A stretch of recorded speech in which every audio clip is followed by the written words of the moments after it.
I've been a fisher my whole life. The calmness of the water, the rhythm of casting a line, and the quiet solitude, it's always been my escape. But there's one lake that no one talks about with that same fondness. Lake Morhaven. Some say it's cursed, others claim it's haunted. I never believed in any of that. To me, it was just another spot to fish.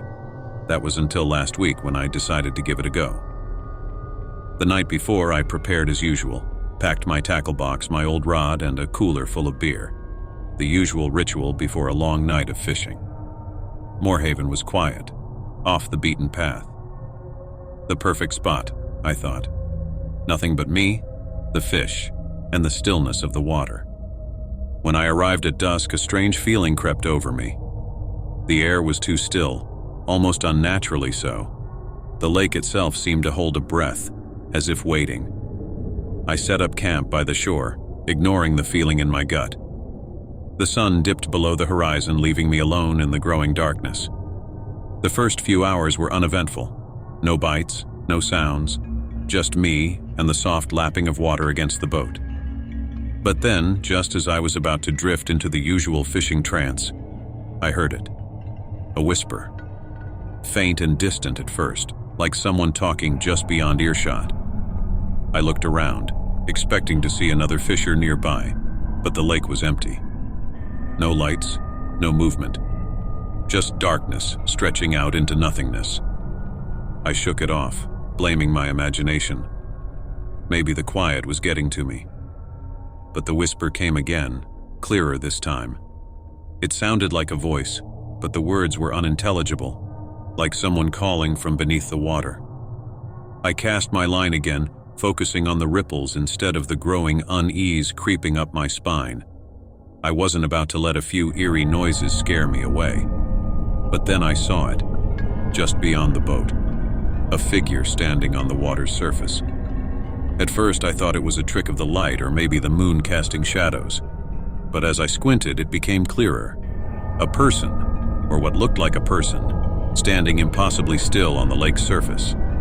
I froze, my hands gripping the rod tighter than they should.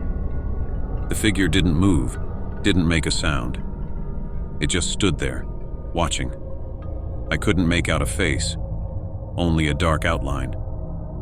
My heart raced, but I forced myself to breathe. This was ridiculous. There was no way someone was standing on the water.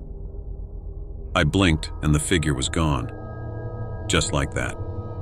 1 second there, the next vanished into the night. I laughed, though it was more nervous than anything. Must have been a reflection, I told myself. A weird optical illusion. But I couldn't shake the feeling that I wasn't alone anymore. That night, the noises continued. I heard soft splashes like something swimming just beneath the surface, circling the boat. I tried to fish, but every time I reeled in the line, the bait was gone, taken by something I couldn't see. Then came the laughter.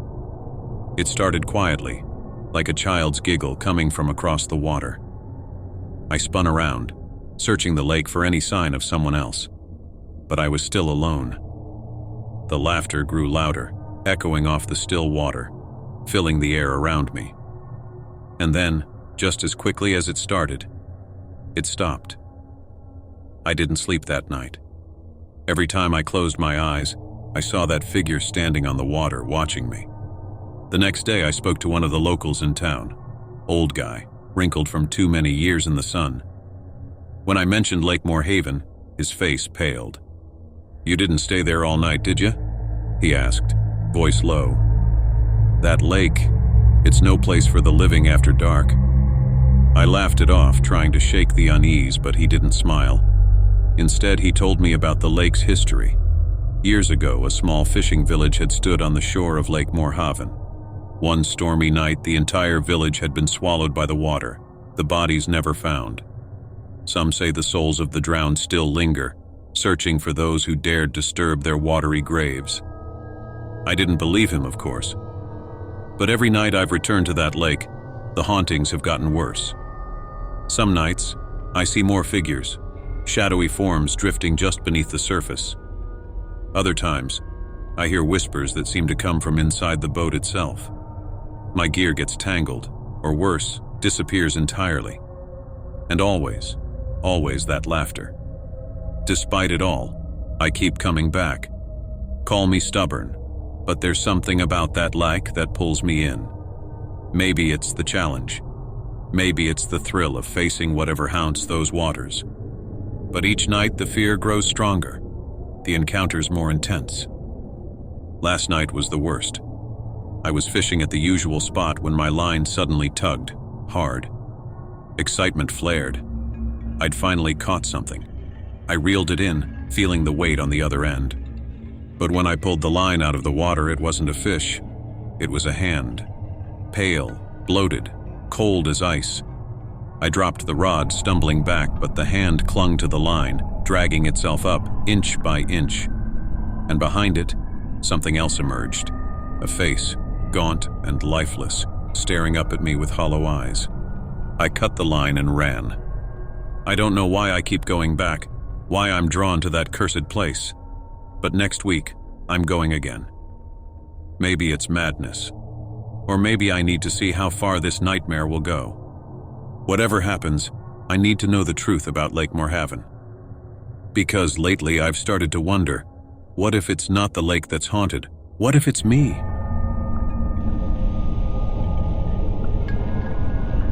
I've always thought of fishing as an escape, a chance to drift into solitude, forget the weight of the world for a few hours. That's why, despite the rumors about Blackwater Lake, I couldn't resist. The stories about the lost fisherman who never came back, about bodies surfacing after a storm, felt distant. Folklore, nothing more.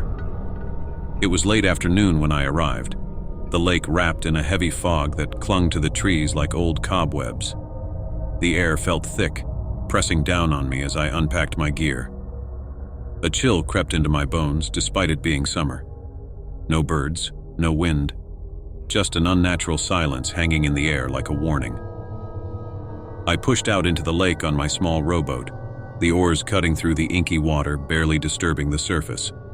The lake was too quiet, the type of quiet that made every sound, every creak of the oarlock, every splash, feel amplified, like the lake was listening. As the sun began to sink below the horizon, a dull orange glow seeped through the fog, casting eerie shadows across the water. I cast my line and waited. Minutes turned into an hour, and the stillness became oppressive.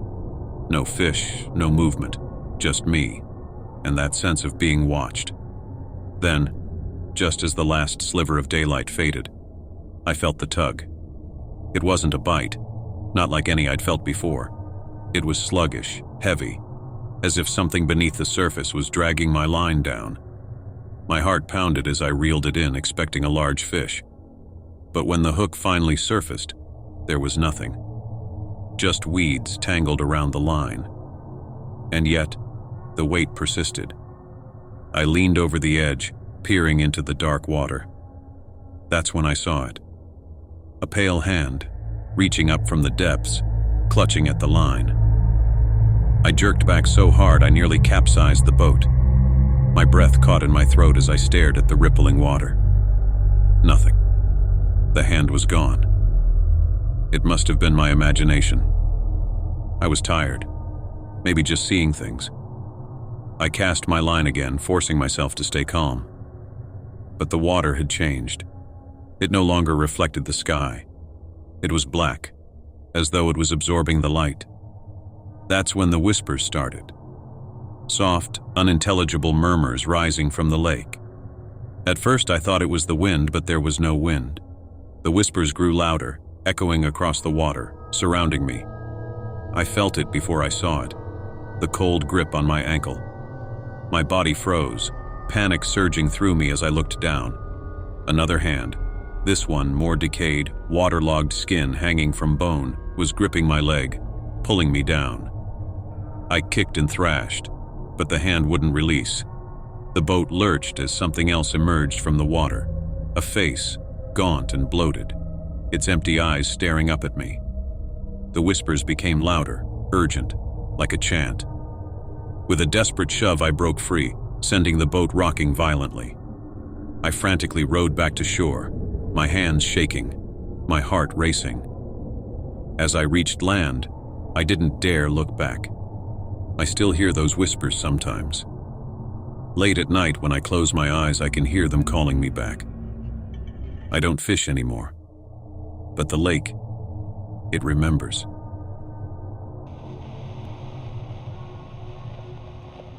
Fishing has always been a ritual for me, something comforting, something familiar.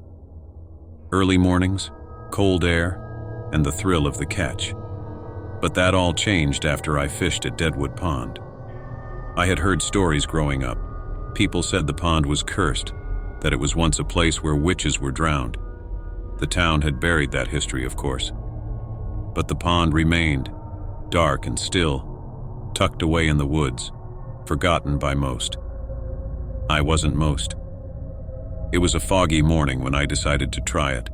The pond was smaller than I expected, almost hidden beneath a canopy of ancient trees. The air smelled wet, earthy, like the forest had swallowed the sky whole. As I set up my rod, a heavy mist rolled across the water, thick as smoke. There was something unsettling about the place, as though the land itself wanted to keep its secrets buried.